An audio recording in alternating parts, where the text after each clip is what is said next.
Because if it wasn't for me and my people, you wouldn't even have 2 legs to stand on in the US of A. Y'all see my man, my man, my man.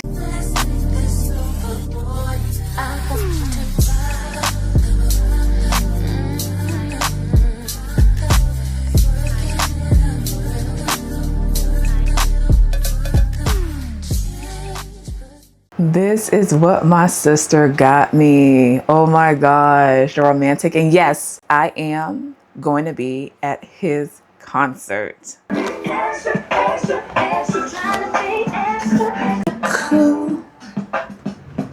I want to talk to you. You know, guys, I wanted to make this impromptu video that nobody asked for, but it's something that I've been thinking about for the past few days and off and on for the past few months. I have been looking at so many videos from different YouTubers, from the travel girlies to the relocation abroad girlies and guilies, specifically black and brown people, either moving abroad or just traveling the world. I look at these videos because it resonates with me. You know, I don't know if you guys know too much about me. If not, please go look at the plethora of videos I have made in the past. There's so many. And then come right back to this video and then we can catch up. That's also another way for you to really get to know me in different aspects as well. Not just to waste your time, I promise. It's literally just to catch you up, and you'll see other videos that, you know, really resonates with me. A few minutes later. I say that to say, if you know me enough and you've been following my videos enough, you would know that I can't keep a job to save my life. It's not a flex. It's nothing to be proud of. I know the reason now. Back then, I really didn't know. I just knew that I didn't like the jobs. But one thing about social media and hearing other people's perspectives and ideologies, you really get a better sense of why it is you do what you do. I was born in '94. I'm a millennial, of course, but one of the things about people who were born in the 90s and growing up in the 2000s is that you get the best of both worlds. I was born in an era where there was no social media. There was no MySpace. There was no Facebook, certainly, YouTube and all of that stuff. Outlets to where it grew legs in the mid to late 2000s. And here we are today where there is a plethora of information. You got people from all around the world that looks like you, that's really saying what's been in your mind for decades that you really didn't have the answers to, or you've contemplated traveling and didn't know. All I'm saying is social media, especially I call the social media babies, the people who were born already in the era of social media. I'm happy for them and they got a head start because they grew up in a world where they're waking up to TikToks and YouTubes and people are telling their stories of how they thought. I didn't have that privilege, really, if I'm honest. Facebook, MySpace, it was like the beginning of social media. Certainly wasn't no TikTok, you know what I'm saying, in the early to mid 2000s. It just wasn't. I didn't really have the outlet to really see girls and guys that look like me that also don't like their job, that also want to work for themselves at one point, that also want to travel the world. You know what I'm saying? Like, but y'all, it brings me so much peace though to see people who look like me traveling this world, y'all. Like, oh my God. And one thing I'm not going to do is cry on this camera. I'd rather cry off camera because I'm a crier, but I cry off camera. You only understand. And for those of y'all who aren't black, especially, or brown, our lived experiences, we could tell y'all a story, okay? It's just not the same. So when I see my people and people who look like me really doing things that you primarily see white people do.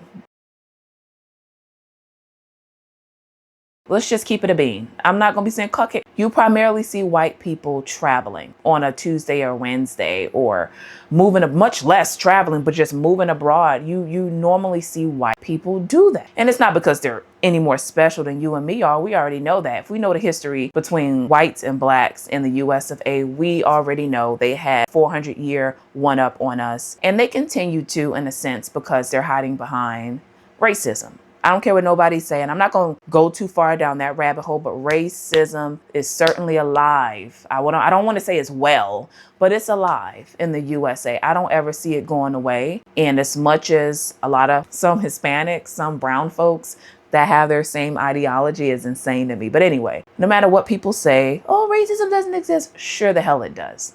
When you go to a lot of these companies and the 9-to-5 jobs, who do you see at the top? Who do you see? The CFO, typically. The CFO, the CEO, the founder, all of these people at the top.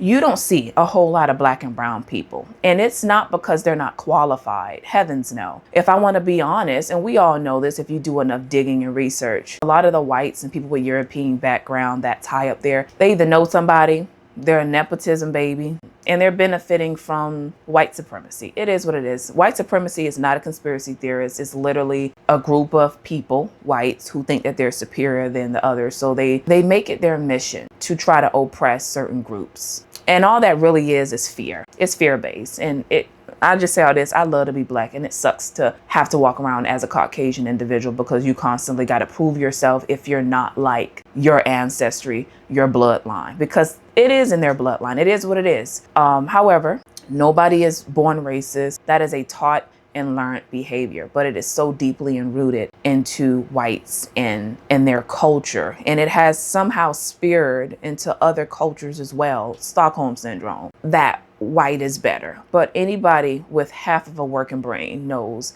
that it is not. Because if you were so better, you'll live forever, right? If you were so better, you would live forever. You wouldn't even get sick. That already tells you that that's a crock of bull. But anyway, I say all that to say, to drive it back home, you mostly see a lot of whites traveling the world. It is what it is. And it's because they benefit from a world that really caters to white supremacy. And they made their mark all around the world, colonizing different places, engraving self-hate into others. I mean, the history just runs so deep. Again, not to mention oppression is still real, you know. Being constantly blocked from positions that you know damn well you qualify for as a black or brown folks, just because the people in higher places, they don't want to let you in because they don't want to lose the majority. It's real. And if you don't believe that, not only do I want you to skip this video, but you probably should unsubscribe, because if you can't even get that knowledge, me and you ain't gonna work out. Not even if you're a ghost follower. And I don't mean it to be mean. I mean it because I'm a black woman. And I love being black, not because I can't change it, but because of what it represents to be black. Me and my people have been and continue to go through unimaginable things. We have so much power, yet we are so imitated on every end. Yet we are so admired on every end. I mean, I tell you, everybody want to jam like us. Everybody want to move like us. Everybody want to dress like us. Everybody want to have the flavor like us. But when it comes to being us, they're not well equipped for that. They're not strong enough. And it is what it is. So I am very, very proud to be black. But I also understand in going where you're loved. You got to go where you're loved. You got to go where you're appreciated. If I feel like I'm not appreciated in the place where I'm at today, I'm going to pick up and move to where I feel like I'm appreciated in. And the fact of the matter is, I never felt appreciated here. You know, America has done a really good job at letting me and my people know that we're not wanted. You know what I'm saying? And it's not their world. It's not their world, but this is the world that we're living in. Unfortunately, we have people who, for some reason or the other, has managed to kill their way to the top with no remorse. And this is the world that we live in, right? People who are living out of the country that move here and try to associate themselves with whiteness, shame on you. Because if it wasn't for me and my people, you wouldn't even have two legs to stand on in the US of A. And if you don't know, now you know. Please do your research. It's not a flex, but this is reality. Don't come down hard on one specific group that has been constantly oppressed without knowing your history and without knowing why you now have the opportunity to be here. But I say that without saying, always go where you're wanted. And that's why I love watching my YouTubers, especially the young ones, because I'm like, damn, you got it. You got it. Now, I'm not old. I'm 32 years old. But I'm just saying, for the younger people, I'm talking about 20, 25 years old that grew up in this digital world and now have the resources, utilize it. Right now, for those of y'all who don't know, I am in nursing school, and I have been for, godly, it's been 2.5 years now, but I'll be leaving with my bachelor's in science of nursing. And I got a few more months before I graduate. I did fail a class, literally my second to last class I failed. And it sucked. I went through the whole 5 stages of grief. Is it 5 or 6? Anyway, I went through the whole stages of grief, and I was really hard on myself. And it's like, how could you fail the most easiest class? All because the school that I go to, Chamberlain, y'all will get a video about that once I graduate in full depth. As of right now, I'm going to keep it cute. But what I will say is I do not recommend. Anyway, I failed the class and I had to take 2 months out. But within that 2 months, I had to do a remediation course online, which I've been doing. And I'm about to do my last assignment because it's due on April 25th. And then new classes start May 5th or something like that. Anyways, I say all that to say I got a few more months left to go before I graduate. And I will, of course, study for the NCLEX, pass it. Oh, I hope I pass it on the first try. And then I can not only get out of the house that I'm in right now. I'm currently living with my mom, and I have been for some time, you know, and it just speaks to the economy of this world that here I am, a 32-year-old living at home with her mom. Not to say that I'm ashamed of it, but I will say if I was living in a different day and age where inflation wasn't so much, child, please, there's nothing that would have stopped me. But I did move out. And then I moved back. So I was living in Georgia for almost a year, not quite. Got homesick. I was going through inner issues as well because I was married before. That ended horribly, but and it was short-lived. So with those two things combined, I ended up moving back. Rent in Georgia at that time, which was 2019, it was like right before the pandemic hit, right before, maybe like months before. And rent where I was living at in College Park, close by the ATL airport, it was like $870. And I saw what it's going for right now. Child, y'all wouldn't believe it. It's like $1,100 or $1,200. It's probably even more. Anyway, I say all that to say I've moved out before and it didn't work out. So I moved back. Money wasn't the issue. Like I said, it was me going through my divorce and me being homesick. The area I was living in, it was not the best. And I honestly think that's why I moved back quicker, because of the area. And I know I'm sidetracking, but what I will say is make sure you mind the area you're living in, because if you're living in a certain area, I promise you that will make or break your entire experience. Mind you, I have visited Atlanta, Georgia, surrounding areas for years prior to coming. Prior to living there, I have been there so many times. I've spent days there with people who I've known. Visiting, living, two different things. I will never say I won't visit again. In fact, I actually think I want to go back, because after living here, and I was born and raised here in Miami, Florida, but I live in the outskirts now, and I appreciate nature.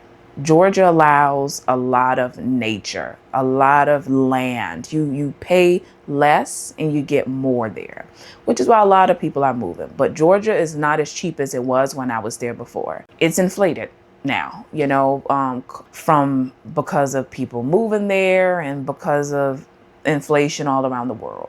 Inflation doesn't just exist in South Florida, it's all over, honey. So it's a place that I could see myself moving back. But as of right now, I would like to stay here for a few years, maybe like 2 years, until I get experience as a new grad and, you know, get my foot in the door. But not without mentioning, I need to go traveling.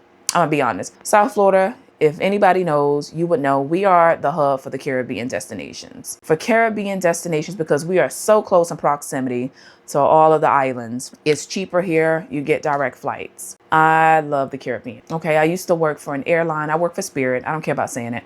I worked for Spirit Airlines back in either 2017 or 2018.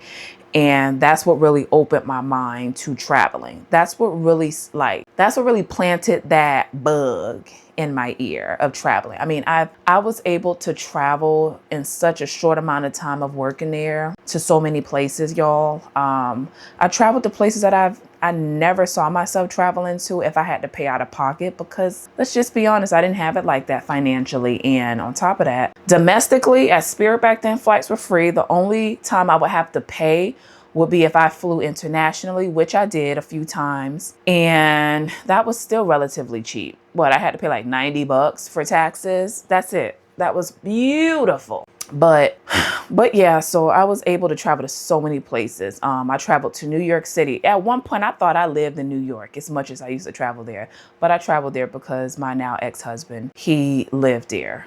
And I haven't even been there since about maybe 2021. So I haven't been there in so long. I don't know how I'm going to feel going back there, because let's just be honest, when a person is connected to a state, you know, and you're no longer, I've been divorced for years now, but it for me, it brings up memories, and it's not good memory. But what else was I going to say? So from New York City, I traveled there. I was back and forth to California several times. I went to New Orleans, Louisiana a couple of times as well. I traveled to Las Vegas, Nevada, Maryland, DC, of course, Atlanta, Georgia. I'm trying to remember where else. Of course, Chicago, I've been there. All the places I really wanted to go to. I'm sure I'm leaving out something, but I've traveled to a lot of states within the United States that I've never been at, that I've wanted to go. Oh, Tennessee, Memphis, Tennessee, that I've wanted to go and really look at and experience. Like, oh my God. I don't really believe so much in zodiac signs, like saying, oh, because I am an Aquarius, I have to be innovative, I have to be this, because that stuff can bite you in the behind. Everybody don't fit that mold. Like, let's just be honest. There's some Aquariuses that's not emotionally detached, such as myself. So it's not a one size fit all when it comes to zodiac signs. But what I can say is, it's true about Aquariuses, although I'm on the cusp, we value our freedom. Like, I have to have freedom. I don't like feeling like I am confined to one space, like I can't move, no. That is the quickest way and surest way that you will lose Sierra. And I know without a shadow of a doubt, that's why I haven't been able to keep jobs. It is not necessarily because the jobs are horrible, although a lot of them have been. I probably had about 15 jobs, and that's just off of the top of my head, y'all. Honest to God. Throughout my working world, and I've been working since I was 17. My bad, I had a little notification. But yeah, I've been working since I was 17. And one thing stands constant at every one of these jobs. It's all the same. Capitalism is definitely number one. I'm okay with some capitalism, you know, because you have to capitalize in order to make profit as a business owner. But there's that, and then there's being greedy. A lot of these companies are greedy, plain and simple. Doesn't matter what industry that you're in, a lot of these companies are greedy. In short, my values never aligned with corporate America. And I now have that mindset now. I know what it means now. I didn't know that then. At one point, I thought it was me. I thought I was crazy. I'm like, why can't I just keep this job? Everybody else is keeping the job. Why can't I? Well, Sierra, plain and simple, these jobs don't align with you. You do not do well with rigid schedules. You do not do well with productivity metrics. You do not do well with discrimination. You do not do well with poor management. You do not do well with knowing that you can't pass this job down over to your friend or your offspring, which I don't have, if you so choose. Like, you don't do well in these environments. It's doing nothing to challenge my creativity. It's doing nothing to further me. It's doing nothing for my flexibility. Like, me having to be at this site, on this site to do my job, it's like it's holding you hostage. You know, not to mention, I gotta almost beg to get PTO is insane. But this is what they teach us in the school systems. Hardly do they ever teach us to be our own boss, to be an entrepreneur. At least have one class for that. They're not going to do that. The last thing they want us to do is to become an owner versus an employee. They want all of us to be employees/workers. I mean, somebody's got to do it, right? And you got some people that love what they do. And I love that. I love when people can say that they love their job and actually mean it. But not everybody is meant to be a worker. Just like not everybody is meant to be an owner. But if you feel like something isn't working for you, you change it. And nobody, and I mean nobody, can tell you what to do with your life because it's yours. And quiet as it's kept, they're not going to catch you if you fall. You know, all they're going to do, half of them, is probably just root for your downfall. So do what you want to do, guys. This life is short. This life is very short. How long I've been on this?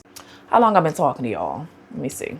This life is very, very, I'm going to wrap this up too. This life is very short, plain and simple. Who gives a damn what other people have to say? In fact, I'm noticing from me, the older I get, the less and less I care about what other people have to say. Because it's not even just a phase. People are going to have something to say regardless. If you're doing good in life, if you're doing not so good in life, people are always going to have something to say. So why not just do it? Why not just do it? Plan your exit strategy. I mean, plan it and actually work towards it. Don't just talk about it. There comes a time when talking is good, but then you got to actually act on it and implement it. What they call that, the intervention stage or whatever. Child, I forgot. Anyways, do what it is that you love to do in this world, because we are not here for a long time, guys. And I would hate, although we won't know, I would hate, for us to be lying in our grave and thinking woulda, coulda, shoulda,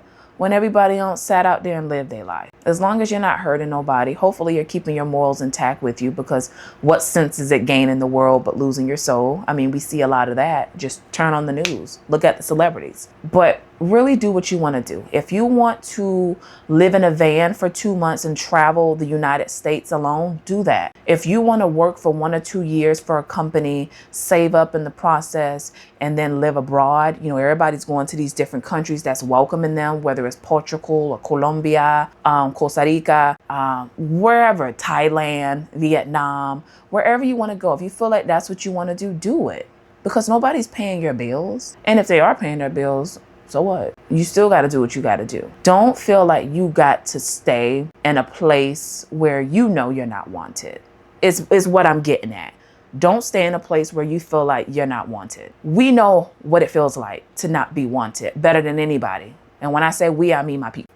So if you feel like you're not wanted, relocate. Simple as that. Now, don't go in blindly, of course. And everything I'm saying to you, I say to myself, I am no better than y'all. We are on equal playing fields here, because I'm still a worker. I'm going to school to be a registered nurse. I mean, that's not a glamorous career, right? But I know enough to know, listen, Ciara already knows that she does not fit working for somebody, at least not full time. I already know that. But this is where strategy comes into place. You got to have an exit strategy. Nursing is a stepping stone for me. What is it for you? What is you being an accountant for you? Is that your end goal? Do you want your hustle to end at being an accountant? If so, that's fine. You could stay there, grow with the company, and do whatever it is you want to do. I'm just using accountant as an example.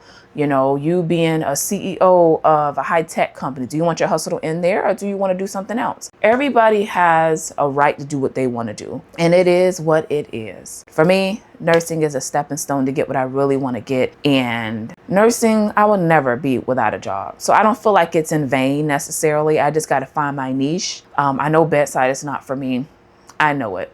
Time there was going to be limited, but then I got to pivot. Eventually, I do want to become an independent contractor and eventually own my own business, like open my own LLC. I might do that, because I'm telling you, even if you're not doing bedside, I have heard some horror stories of people working remote. Not only are you now working 8-hour shifts 5 days a week, but now all of these different positions that have you working from home, they're micromanaging you. Like, what? It's like, if it ain't one thing, it's another. So I feel like the only way that I would be able to breathe and still feel like my license did not come in vain is to eventually become an independent contractor. I need to be able to move and not feel like I am constricted to being here, number one. You know what I'm saying? And I need my flexibility. Now that works for me. It might not work for y'all, and that's cool. I'm also doing this thing called content creating. I'm not only here on YouTube, but I'm on Instagram intentionally so that I could start earning revenue.